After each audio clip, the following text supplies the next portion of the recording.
اللہ تمہاری اولاد کے بارے میں تم کو ارشاد فرماتا ہے کہ ایک لڑکے کا حصہ 2 لڑکیوں کے حصے کے برابر ہے، اور اگر اولاد میت صرف لڑکیاں ہی ہوں یعنی 2 یا 2 سے زیادہ تو کل ترکے میں ان کا 2/3 ہے، اور اگر صرف ایک لڑکی ہو تو اس کا نصف ہے،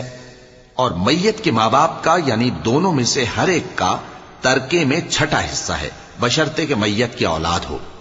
اور اگر اولاد نہ ہو اور صرف ماں باپ ہی اس کے وارث ہوں تو 1/3 ماں کا حصہ ہے، اور اگر میت کے بھائی بھی ہوں تو ماں کا 6واں حصہ ہوگا۔